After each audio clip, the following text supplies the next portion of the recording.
It's the Brad and John Show. We're in the C Block. This is January 8th, 2025, the fourth day of people being back at school. Right, John? Are you kids back at school? Absolutely. Right. Hey, most schools are back today, though, Brad. I think everybody except for Francis Howell is back. I don't know. I think there's, I know of a couple. Matter of fact, I get the school closings on a couple of the schools, and not everybody's back in school. Trust me when I say that. Okay, lots of stuff to cover, lots of ground to cover here. I got all sorts of things to talk about this morning. We're already in the C Block, okay? Los Angeles mayor slashed the budget and prioritized homelessness. Okay, here we go. The new mayor, Karen Bass, who finally got back into town from being in Ghana when the city's burning down. And if you've seen this, God, this is horrendous. I mean, it's to the point where I've heard several people who live in that area, seen them on newscasts and things like that, and they said, now we know what hell is like. Because if you've seen these pictures, it's just incredible what's going on. And if you don't know the LA area that well, I'm not an expert at it, but when people are talking about Pacific Palisades, the downtown area of Los Angeles is not right on the coast. I think it's about 12 to 15 miles east of downtown Los Angeles. If you go due west toward the Pacific Ocean from downtown Los Angeles, the area right along the coast is the Pacific Palisades, and that's where all these fancy schmancy houses are burning down. I heard something that the other day that they say the average home price in Pacific Palisades is $5 million, okay? Los Angeles mayor slashed the fire budget by $17 million, and the thing that's come out also is the new fire chief, who I believe is a woman, who when she was installed as the fire chief, her first thing of business, you know what she did? She cut the budget. She strengthened the DEI program because she wanted to get... Oh, yeah, that's important. Right, she wanted to get more people of color and gays and lesbians and transgenders and stuff like that in there. Matter of fact, Adam Corolla is not out. You know who Adam Corolla is, right? Oh, yeah. He's now out telling the story that as a young man, I think Adam Corolla is pushing 60 now, but as a young man, he wanted to be a firefighter, and he grew up in Los Angeles. I think one of the suburbs, but he grew up most of his, I think he originally was born in Philadelphia, and his parents moved out to L.A. when he was like 2 or 3. But he spent almost his entire life, and still lives out there. I think he lives in Malibu now, so Adam's doing okay. He talks about the fact that when he went to apply to become a firefighter, they said, I'm sorry, we're not taking white people right now. They just came right out and told him that. Wow, are you serious? I haven't heard him tell that story. That's what he's saying. He's saying that when he, now, once again, he's a comedian. Maybe that's a punchline joke or something like that. But quite honestly, I tend to find some credence in that. But once again, this crazy thing, if you don't know about what goes on in that area, it's like boom or bust. And I believe it was in 2015 where they had a proposition on the California is what we have in state of Missouri, which is now, we had the Proposition 3, which was the Amendment 3. Yep. Amendment 3, which was the abortion bill, and number 2 was the gaming bill. They have these all the time because their constitution is very to the point where, hey, you don't like it, just get a proposition together and put it on the ballot and we'll change it. And they passed this, I believe it was 10 years ago, might have been longer, and it was a proposition on building reservoirs. What the LA area does, because they rely upon water, which is, we have the fact that we've got the Missouri and Mississippi. We don't have a water problem here. They have a water problem there. They can't use the water out of the Pacific because it's salt water and you can desalinate it, but it's very expensive to do. They have an aqueduct series of things. Most of it comes from the Colorado River, but they have a series of reservoirs where when the rain is there, and they've had a wet season this year, when the rain is there and you see these houses sliding down the hills and in California, in the LA area, they have these reservoirs that they're supposed to fill, and the proposition was to build more reservoirs. And they got this proposition passed. But John, guess how many new reservoirs have been built? I believe this is 2015. Guess how many new reservoirs have been built after this law was passed in 2015? Guess, John? 0.0. Exactly.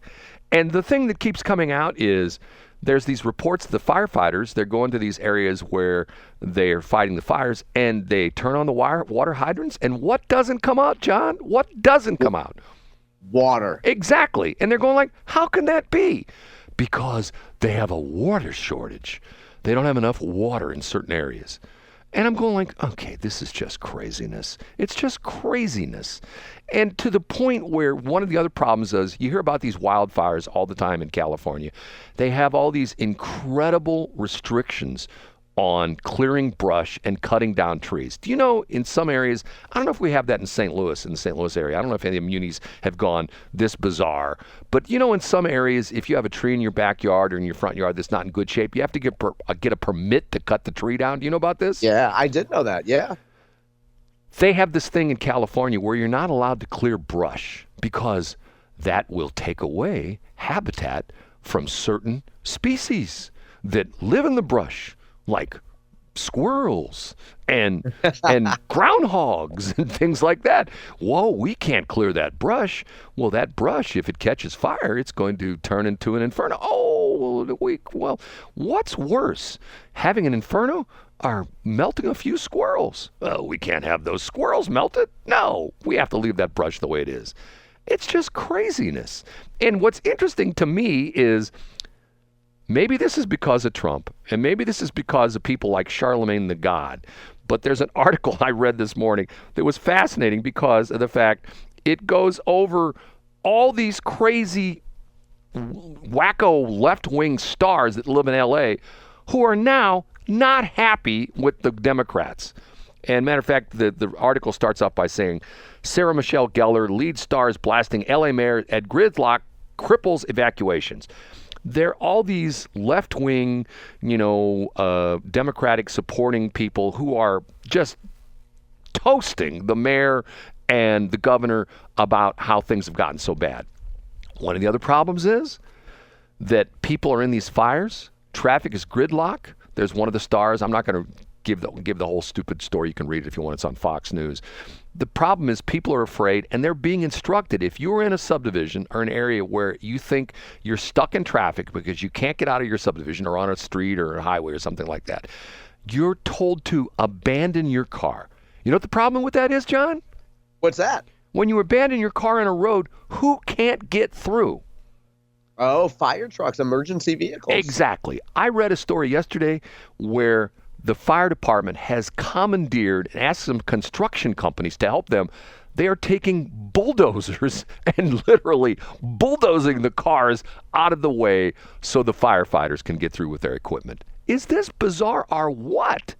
Talk about a number of agencies that don't coordinate. I mean, whose idea was it to say, abandon your car?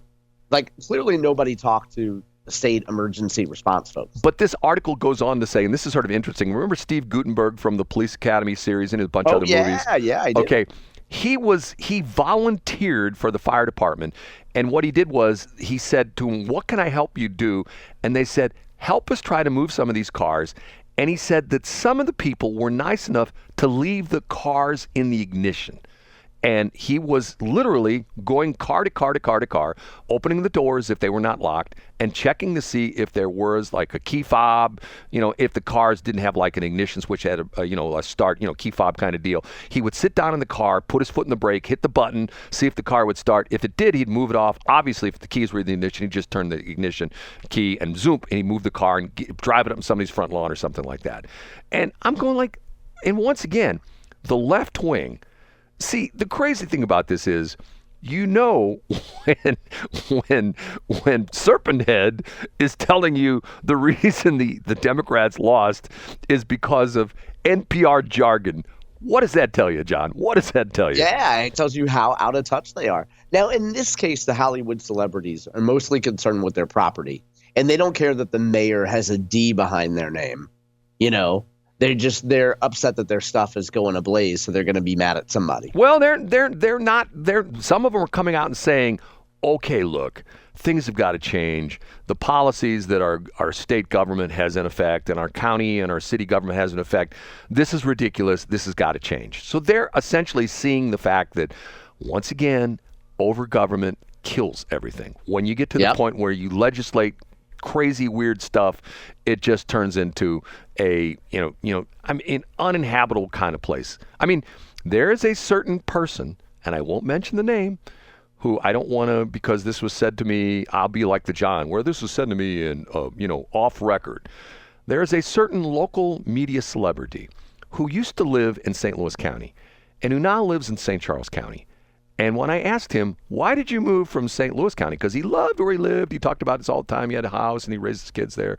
And now that his kids are grown, he moved. He didn't have to worry about the school district anymore. I go, why did you move? And he says, because St. Louis County is purple where I live, and it's turning more blue every single day. And he sold his house, moved into St. Charles County. What does that tell you, John? Yeah, and he was right about it. And you know what? In years from now, Brad, you'll still be around. In 30 years, you'll be almost 120.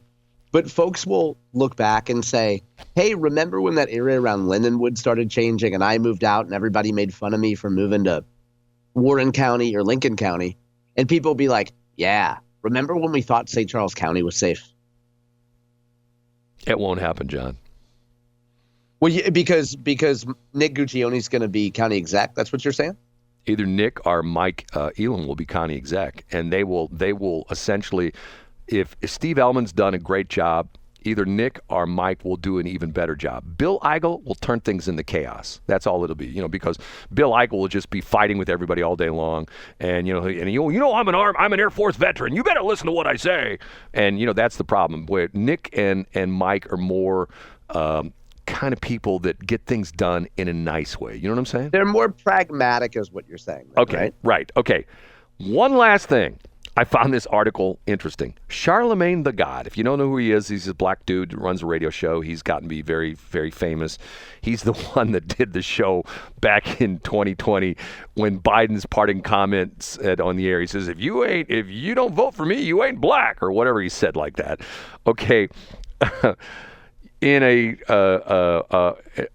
Wednesday, this is yesterday's radio show, when Tuesday's press conference, when Trump announced his intention to change the name of the Gulf of Mexico to the Gulf of America, and he says it has a more beautiful ring and more appropriate for the body of water.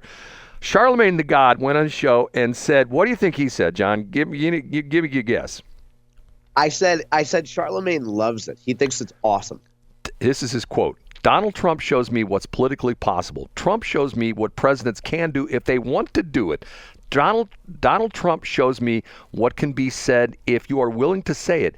It's not about what can be done. It's about who has the political will to do it. He went on to say, I don't want to hear a peep from Democrats about nothing until they get the balls to say that what's really on their mind in regards to this country and this world. Trump doesn't care if he sounds ridiculous. Trump doesn't care if it makes sense. It's not political. It's no political correctness whatsoever. He further goes on to say a couple other things. He says, and he says the same thing. This is how he ended the segment. He says, as I've been saying for years, the language of politics is dead, and Donald Trump killed it, period. And you know what? I think he's exactly right. It's great, isn't it? And it's refreshing. And people talk about, well, Donald Trump's not that good of a speaker. Donald Trump is the guy you meet at a bar. Donald Trump is even though he's a billionaire, he doesn't pull up to you next to you in his Mercedes or his Rolls Royce and say, pardon me, but do you have any Grey Poupon? He says, hey, do you want to go to McDonald's and get a Big Mac? You know what I mean? Yeah. And don't you think, people have probably been saying this for a while, but don't you think that the era of having people come on and be slick and smooth and sound like Jeb Bush and sound like all their messages have been tested, and that a corporate version of John Combest gave them media training, don't you think that era is dead, Brad? Go back to the original Republican debates when there were like 17 people on stage debating for the Republican presidency, or at least as far as getting onto the ballot, the primary, whatever it is. And go back and watch the original debate when all these guys are sounding like robots and Trump's sounding like some guy. Hey, look at little Marco over there. Look at that no energy Jeb. And once again, he stood out because he was different. He was different, and people go, I sort of like that guy. He says what's on his mind. It's not some crazy crap that he's been coached to say. It's not like, I came from a middle-class family. Hey, Kamala, what do you think about spaghetti? I came from a middle-class family. Kamala, what do you think about the fires in L.A.? I came from a middle-class family. People are, and you know what part of that is? I say it's social media. I say it's YouTube influence, because the people who are popular in YouTube are real people. You know what I'm saying, John? I know exactly what you mean. Now, for Charlemagne to say that, I think I think he's doing a little bit of, consciously or not, self-congratulations, because Charlemagne has been, I believe Charlemagne's originally from Baltimore. I could be mistaken on that. But he's been a staple of hip-hop radio for 15, 20 years. And when he was originally on New York's big show, which was The Breakfast Crew, he might still be on The Breakfast Crew. I don't know. But the point is, Charlemagne was the guy in the room that said everything that, I can only speak for myself. As a guy, I would be thinking. So, excuse me, they would have some hot chick on, and the main host, DJ Envy and Angela Yee, would ask questions about, so are you enthused about your recent movie and your recent album? And Charlemagne would be like, okay, so how many guys in the rap industry are trying to get at you? How many guys have DM'd you in the last week? But see, do you find it hard to be in a relationship? How many guys can you hook up with without them finding out about each other? Like, this is go ahead, Brad. This is the same thing we talked about with Howard Stern. Yeah, so you're the old Howard Stern. Right, the old Howard Stern, not the new Right. weirdo Howard Stern, the new bizarro Howard Stern. Because Howard Stern has become what he railed against. Howard Stern has become the man. You know what I mean? He's Don Imus 2.0 today. Right. You need 14 masks. You shouldn't leave your house. You should have a vacuum truck come and suck out all the air of your house and have it replaced with nitrogen so you don't get any diseases. Okay, Don. Okay, Howard. If you put nitrogen in your house, you're going to die because but I won't have any diseases. And you're exactly right. Charlemagne and Trump and the old Howard Stern were the people's people, and that's why, with the exception of Howard Stern, who I don't think is popular anymore. I think he's going to retire soon. He's only doing like 2 days a week of radio. I'm thinking to myself, dude, if you can't do at least 5 days of radio, give it up. Just like I say about educators in Missouri. If you can't show up for school 5 days a week, just close down the stupid school. Give it up. Just give it up. I still say, though, I know we're up against time here, Brad, in the end of the show, but still, it remains, through all the years, the decades of Howard Stern, the best part of the show was his producer, Baba Buoy. I agree. Baba Buoy was the best part. No, it was Baba Buoy. In British No, I English, think it's this Baba is said Buoy. as boy, boy. In American English, however, it is normally said as buoy, buoy, boo-ee. Buoy in American English versus boy in British English, and now you know it all. See, John, now you know it all. And now you know it all, Brad.